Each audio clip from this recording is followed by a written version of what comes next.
बिहार की राजनीति और प्रशासनिक गलियारों से एक ऐसी खबर निकलकर सामने आई है जिसने अचानक सुरक्षा एजेंसियों की हलचल बढ़ा दी है। मामला सिर्फ एक सरकारी फैसले का नहीं है, मामला उस खतरे का है जिसकी आहट अब सीमावर्ती इलाकों तक महसूस की जाने लगी है। नमस्कार, आप देख रहे हैं बिहार झारखंड। मैं हूं आपके साथ मुदिता त्रिपाठी। नेपाल सीमा वही खुली सीमा जहाँ हर रोज हजारों लोग आवाजाही करते हैं, व्यापार होता है, रिश्ते जुड़ते हैं और जिंदगी सामान्य तरीके से चलती रहती है। लेकिन अब इसी सीमा को लेकर सरकार का रुख अचानक बेहद सख्त नजर आने लगा है। कैबिनेट की बैठक में कैसा फैसला लिया गया जिसे आने वाले दिनों में बिहार की सुरक्षा रणनीति का सबसे बड़ा कदम माना जा रहा है। सरकार ने नेपाल सीमा पर निगरानी और खुफिया तंत्र को मजबूत करने के लिए बॉर्डर आईजी का नया पद मंजूर कर दिया है। अब सवाल यही उठ रहा है कि आखिर अचानक इसकी जरूरत क्यों पड़ी? क्या सीमा पार से बढ़ती गतिविधियों ने सरकार की चिंता बढ़ा दी है?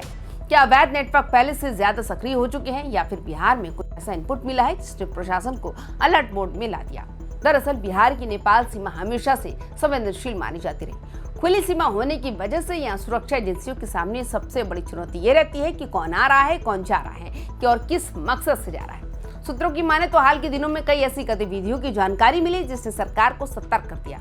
अवैध तस्करी, संदिग्ध आवाजाही और सीमावर्ती इलाकों में सक्रिय नेटवर्क को लेकर लगातार इनपुट मिल रहे थे। यही वजह है कि अब सरकार ने निगरानी तंत्र को और ज्यादा मजबूत करने का फैसला किया। नई व्यवस्था के तहत बॉर्डर आईजी सीमावर्ती जिलों की सुरक्षा व्यवस्था पर सीधी नजर रखेंगे। बताया जा रहा है कि उनका मुख्य फोकस सिर्फ अपराध रोकना नहीं होगा, बल्कि सीमा के रास्ते होने वाली हर संदिग्ध गतिविधि की रियल टाइम मॉनिटरिंग भी होगी। यानी अब नेपाल बॉर्डर पर सिर्फ पुलिस की मौजूदगी नहीं बढ़ेगी, बल्कि पूरा इंटेलिजेंस सिस्टम ज्यादा सक्रिय मोड में काम करेगा। और यही बात इस फैसले को बेहद अहम बनाती है, क्योंकि बिहार की सीमा सिर्फ नेपाल से नहीं जुड़ती, बल्कि कई बड़े राज्यों और अंतर्राष्ट्रीय गतिविधियों की चेन का हिस्सा भी मानी जाती है। ऐसे में अगर सीमा पर थोड़ी भी ढिलाई होती है तो उसका असर दूर तक दिखाई दे सकता है। लेकिन कहानी सिर्फ सुरक्षा तक सीमित नहीं है। इसी कैबिनेट बैठक में सरकार ने विकास से जुड़े कुछ बड़े फैसले भी लिए हैं। नालंदा जिले में राइस मिल और एथेनॉल प्लांट लगाने को मंजूरी दी गई है। दावा किया जा रहा है कि इस इलाके में रोजगार के नए अवसर पैदा होंगे और स्थानीय किसानों को भी फायदा मिलेगा। सरकार का कहना है कि इस परियोजना में करोड़ों का निवेश होगा और बड़ी संख्या में लोगों को प्रत्यक्ष रोजगार मिलेगा। यानी कि एक तरफ सुरक्षा का कड़ा संदेश, दूसरी तरफ विकास का भरोसा। लेकिन राजनीति में हर फैसले के पीछे कई मायने निकाले जाते हैं। कुछ लोग इसे बिहार सरकार की बड़ी रणनीतिक तैयारी बता रहे हैं, क्योंकि जिस तरह सीमावर्ती इलाकों में लगातार चुनौतियां बढ़ रही हैं, उसे देखते हुए सुरक्षा ढांचे को मजबूत करना अब मजबूरी बनता जा रहा था। वही विपक्ष इस पूरे मामले पर सरकार से सवाल पूछ सकता है कि आखिर ऐसी नौबत आ ही क्यों? अगर सीमा पर खतरा बढ़ रहा था तो पहले क्या तैयारी की गई थी? इन सवालों के बीच एक और बात लोगों का ध्यान खींचा है। कैबिनेट में 7वें वित्त आयोग को लेकर भी अहम चर्चा हुई। जानकारी के मुताबिक कई स्थानीय निकायों को फंड जारी करने का रास्ता साफ किया गया। यानी कि सरकार अब विकास योजनाओं की रफ्तार तेज करने के मूड में दिखाई दे रही है।